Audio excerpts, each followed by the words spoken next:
Hi everybody, this is Sherry and I'm using the La La Land Happy Day stamp set and I'm coloring up this little girl here and she is adorable. I love on the package they show her dress with little polka dots that they drew in, and I will try that.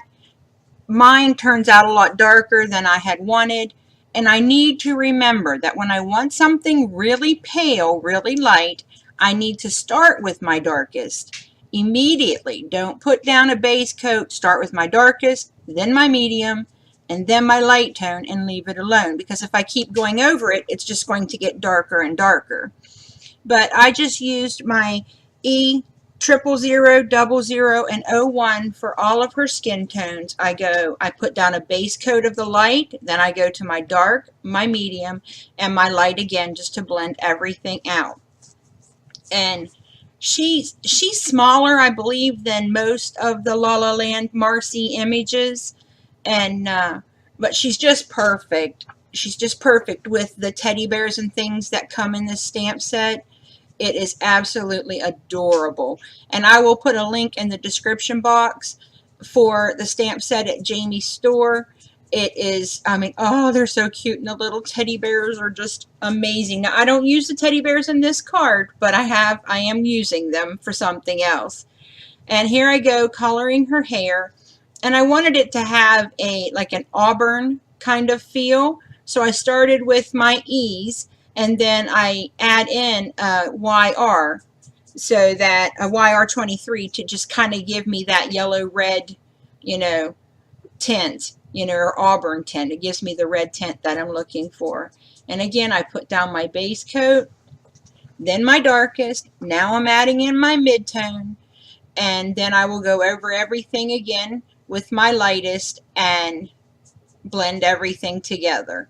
Now I use 4 colors on her hair. So I used my darkest, then my next, which would be the YR, and then I blended everything with my lightest.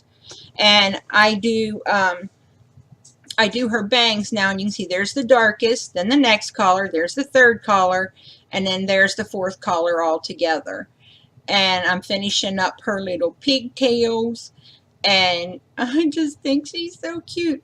Now, I tell you what, there is something about these La La Land Marcis, or whatever, the Marci series, or all of their images, actually.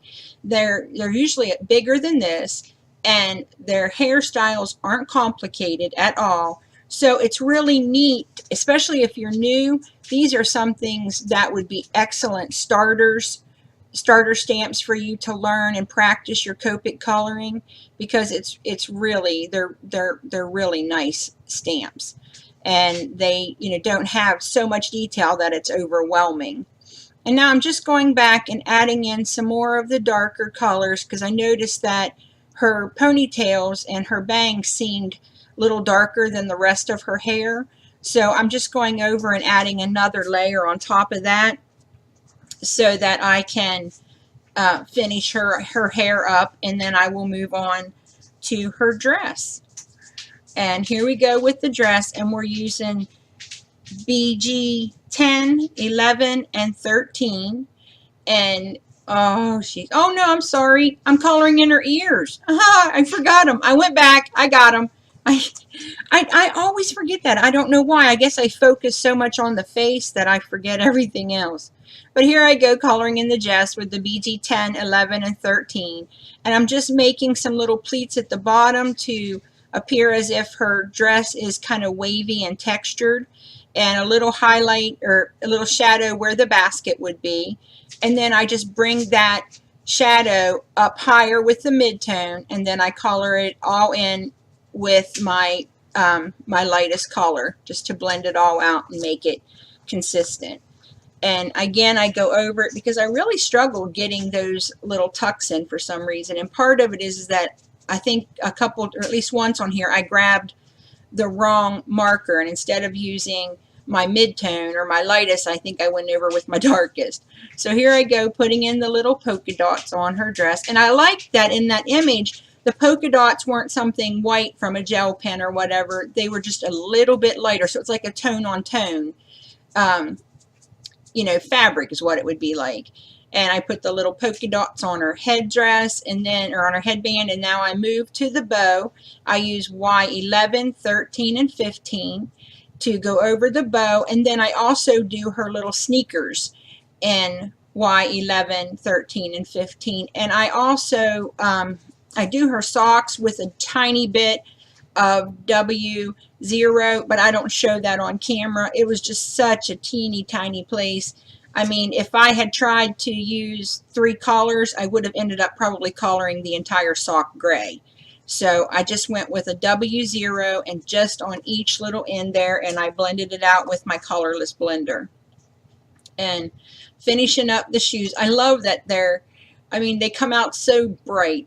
She looks so sweet and springy. It just makes me want to reach through and hug her.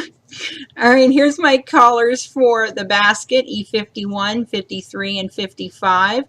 And I put down my lightest, and then what I do is like I did on the basket with flowers that I did the other day on that card, I go in and I put just a tiny bit of where the darkest would be, then my middle, and then my lightest on each side, because I want the slats of the basket to appear curved. And that's how you do it. You put your shadows in and you make your highlight in the center. So I'm just finishing up that. I couldn't do a whole lot on it because it was so small, but I was still able to, you know, make it look relatively dimensional, and I was really happy with that. So I'm just putting in the top, the darkest colors, then the mid-tone, and then I go back and fill it all in and blend it together with my lightest, and the basket is just about finished.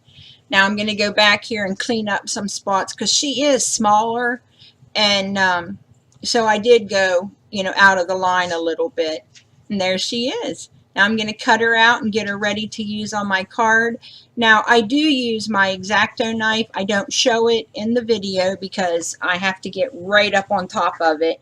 But I use my X-Acto knife to cut in between her legs, her arm, and inside the basket handle because I didn't want them showing and on the card. And I just go over the edges with my Memento black marker to make sure that everything's all nice and dark again, and you don't see any of the white where I cut the paper. And I like that. I think it makes it look really finished and pretty. And so I'm just going to go over and do all of that, and I'm going inside there because I don't, especially where I cut with the X-Acto knife, I don't want anybody to be able to see the white there. Now I had inked my paper with Tim Holtz Distress Inks using tumbled glass for the sky and mowed lawn for the grass. But again, I think there's something wrong with my camera. I may have to invest in a new one here soon because it's eating my stuff and I don't know why. But I just went over that with my Copics, and which is YG 61, 63, and 67. And I will make sure that those are put on the screen for you so that you can refer back to that if you need to. And I just am going over top of, you know, what I had covered in with my Distress Ink with just different flicks of motion to get the grass where it looks thicker at the bottom and thinner at the top. Now I cut the back off that little button, and I decided that the grass looked too plain and that I needed some flowers. So I have some Memento dewdrops. I'm telling you, if I could have all of my Memento inks and dewdrops, I'd be happy because to me they're easier for me to work with. And so I go back over and I use a purple color to stamp my flowers. I didn't want to stamp the stem. I wanted it to look like the flowers were coming off of one of the blades of grass or the stem that I put in previously with my Copics. Now here I'm just adding a couple butterflies with Memento Desert Sand and coloring them in, because by the time I'm done they again almost look like no line coloring because it was so light. And I just wanted to add a little extra at the top of the card because to me it looked a little empty because the majority of the stamp or the majority of the card is going to be at the bottom. Now here I stamp my sentiment. It says, "I love you so very much." and I didn't pay attention and I didn't stamp it well because I was worried about doing a million other things, I'm sure. And so I go back over it with my pen and fill in anywhere that it didn't stamp good, and you can't even tell. So in the finished card, you'll see though that I cut down my little picnic table or my picnic cloth there so that it was a little shorter. I'm not real happy with it being quite as thick and as high as it is because I want it to be laying on the grass. So I cut it down to where it doesn't come over the grass. Now I'm just going to use my glue dots to attach my little bear, and that works really well for him. It just adheres super quick and super easy. And I put him on, and I just wanted it to look like they were on a picnic together, and it's just a perfect day, and everything's wonderful in her little world. And there I go. I'm fixing up where I didn't stamp well enough, and you won't even be able to tell. I hope you guys like this video. If you do, give it a thumbs up and leave a comment below. Thanks for visiting me today, and happy crafting. Bye.